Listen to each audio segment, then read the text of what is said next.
আসসালামু আলাইকুম প্রিয় দর্শক, কেমন আছেন সবাই? দর্শক, আশা করি সবাই ভালো আছেন। তো আমি চলে আসলাম সিঙ্গাপুরের রাজধানী সিঙ্গাপুর সিটিতে। আপনারা দেখতে পাচ্ছেন কি সুন্দর নীল জলরাশি আর চারিপাশে বিশাল বিশাল সব অট্টালিকা দ্বারা বেষ্টিত।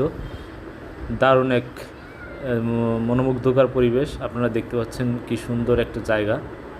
তো বন্ধুরা, সিঙ্গাপুর আসলে না, এটা এটা হলো বাংলাদেশের রাজধানী ঢাকা শহর।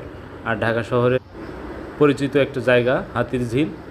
তো বন্ধুরা, হাতির ঝিলে এসে আমি খুবই অবাক হয়েছি, এত সুন্দর একটা পরিবেশ সৃষ্টি করেছে তো কর্তৃপক্ষ।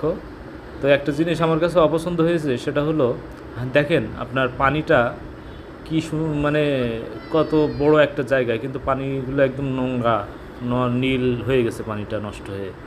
এটার কারণ হলো এই আপনারা চারিপাশে যে দেখতে পাচ্ছেন বিশাল বিশাল গাছ, এগুলো আসলে হলো শীষ্ঠফুল গাছ। আমাদের সাতক্ষীরার ভাষায় বলে এটাকে শীষ্ঠফুল গাছ। আর বাংলাদেশের বিভিন্ন প্রান্তের মানুষ বিভিন্ন নামে ডাকে, যেমন কড়াই নামেও ডাকে অনেকে। তো এই কড়াই গাছের পাতা বা শীষ্ঠফুল গাছের পাতা আসলে অত্যন্ত বিষাক্ত। এটা পানিতে যখন পড়ে পানি নষ্ট করে ফেলে, মাছ মরে যায়, পানি নষ্ট হয়ে যায়। তো এটা পানিটা পুরোটাই নষ্ট হয়ে গেছে। আমার মনে হয় এখানে নারকেল বা খেজুর গাছ বা সুপারি গাছ এই ধরনের গাছ লাগাইলে ভালো হতো।